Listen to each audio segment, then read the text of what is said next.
মৰমৰ ছাত্ৰ-ছাত্ৰীসকল তোমালোক সকলোকে এক্সামপিডিয়া অসম চেনেললৈ স্বাগতম জনাইছো। আজি তোমালোকৰ লগত আলোচনা কৰিব ওলাইছো ষষ্ঠম মান শ্ৰেণীৰ অসমীয়াৰ 4 নম্বৰ পাঠটি। তোমালোকৰ 4 নম্বৰ পাঠটিৰ নাম হৈছে ৰুংগৈ বোলা গছৰ পুলি। ছাত্ৰ-ছাত্ৰীসকল মই ইতিমধ্যে তোমালোকৰ লগত অসমীয়াৰ পাঠ 1, পাঠ 2 আৰু পাঠ 3ৰ ভিডিঅ' আপলোড কৰিছো। তোমালোকে যদি ভিডিঅ'সমূহ চোৱা নাই মোৰ চেনেলৰ প্লেলিষ্টত গৈ ভিডিঅ'সমূহ চাব পাৰিবা। লগতে সমাজ বিজ্ঞান, বিজ্ঞান আৰু অংকৰো ক্লাছ 6ৰ ভিডিঅ' দিয়া হৈছে।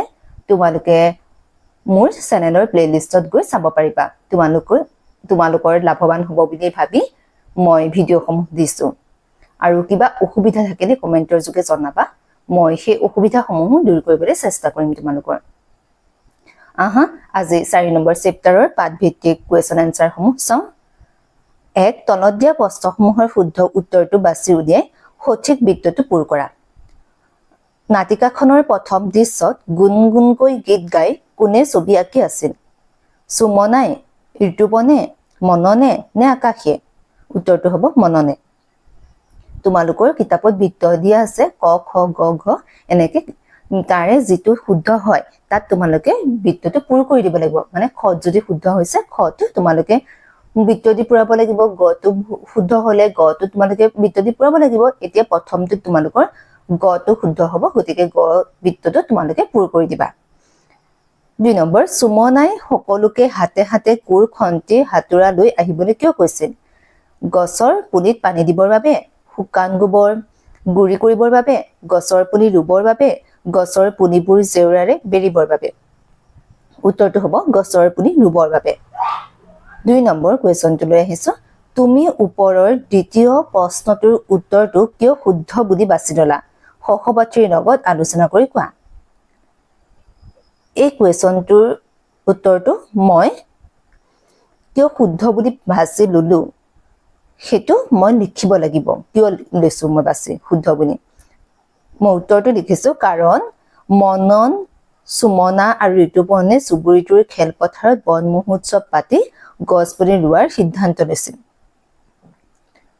তলত দিয়া শব্দবোৰৰ অৰ্থ অভিধান চাই লিখা। ফেৰেঙনি, প্ৰদৰ্শনী, জোপোহা, বন মহোৎসৱ, শীতল, খন্তি এইকেইটাৰ শব্দ অৰ্থ লিখিব দিছে। উত্তৰটো হৈছে ফেৰেঙনি। বাঁহৰ লগত চাকি লগোৱা সঁজুলি। প্ৰদৰ্শনী, কোনো বস্তু বা কাম জনসাধাৰণৰ আগত প্ৰদৰ্শন কৰা কাৰ্য।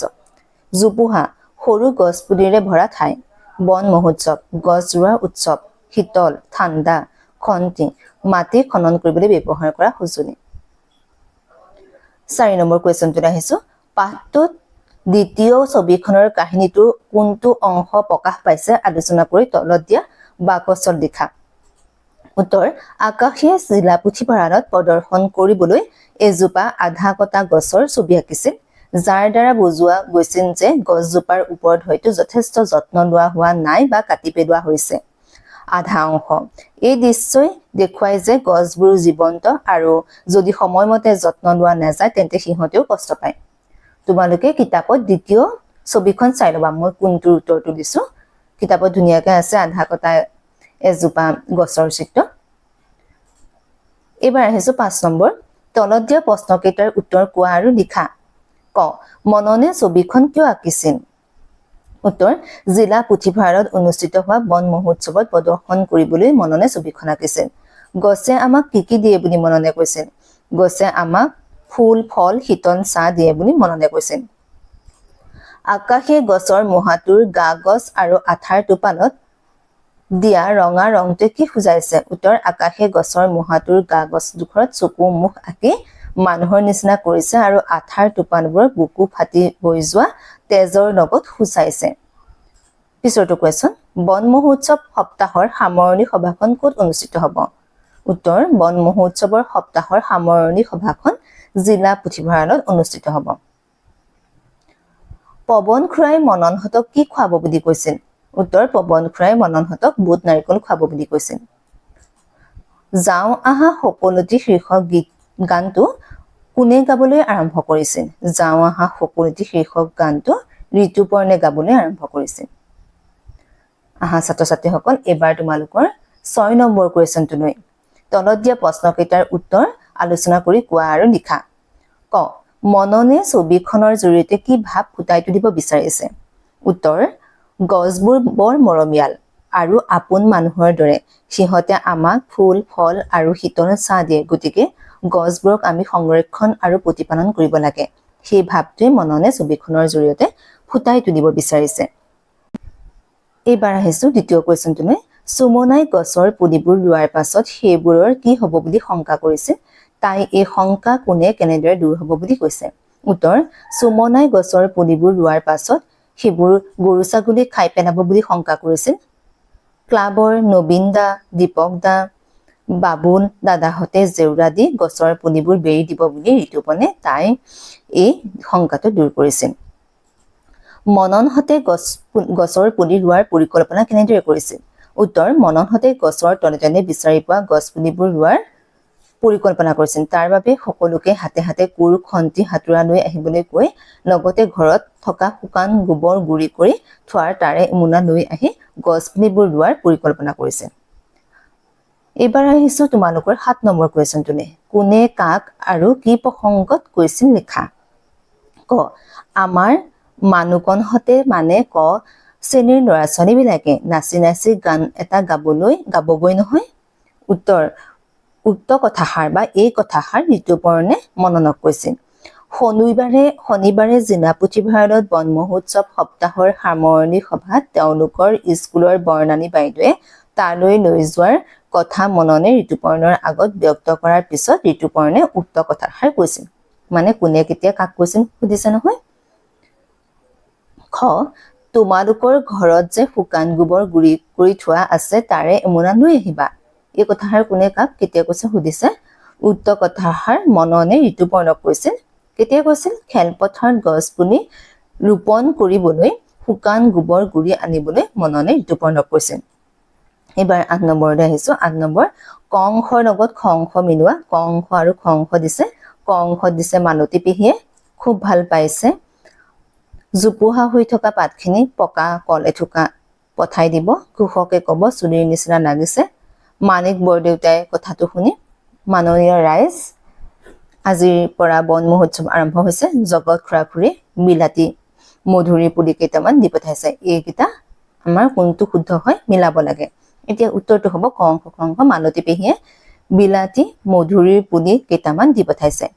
জোপোহা হৈ থকা পাতখিনি চুলিৰ নিচিনা লাগিছে। কৃষকে ক'ব মাননীয় ৰাইজ আজিৰ পৰা বন মহোৎসৱ আৰম্ভ হৈছে। মানিক বৰদেউতাই কথাটো শুনি খুব ভাল পাইছে। জগত খুৰা-খুৰীয়ে পকা কল এথোকা পঠাই দিব। আমি কিতাপৰ পৰাই লিখি দিছো ন। আহা এবাৰ 9 নম্বৰটো। নাটিকাখনত পোৱা ভাৱৰীয়াসকলৰ নামসমূহ বিচাৰি উলিয়াই এখন তালিকা প্ৰস্তুত কৰা। ভাৱৰীয়াসকলৰ তালিকা হৈছে মনন, সুমনা, আকাশী, ঋতুপৰ্ণ, ঘোষক, মানিক বৰদেউতা, পৱন খুৰা, মালতী পেহী, জগত খুৰা-খুৰী ইত্যাদি। ক অংশৰ শব্দবোৰৰ লগত খ অংশত থকা নিৰ্দিষ্ট বাচক প্ৰত্যয়বোৰৰ লগ লগাই শব্দ লিখা। ক অংশ আৰু খ অংশ। ছবি টু, আহত খন, পুখুৰী, জোপা, ছোৱালী, ছটা, কাঠ, জনী। এতিয়া আমি মিলাব লাগিব দেই প্ৰত্যয়টো। ক অংশত কি হ'ব? ছবিৰ লগত কি মিলিব? ছবিখন মিলিব। খনটো মিলিব মানে। আহতৰ লগত কি মিলিব? জোপা। কি হ'বগৈ? আহত জোপা। পুখুৰী লগত কি মিলিব? টু হ'বগৈ কি? পুখুৰী টু। ছোৱালীৰ লগত জনী মিলিব। ছোৱালী জনী। কাঠৰ লগত কি মিলিব? ছটা। কাঠ ছটা। হৈছে।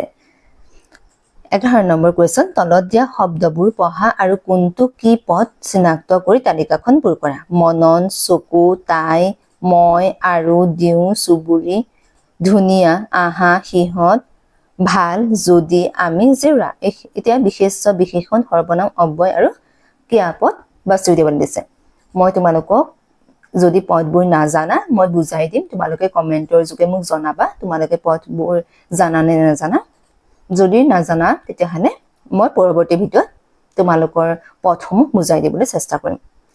বিশেষ্য পদ, নাম বুজোৱা পদক বিশেষ্য পদ বুলি কয়, সকলোৱে জানাই।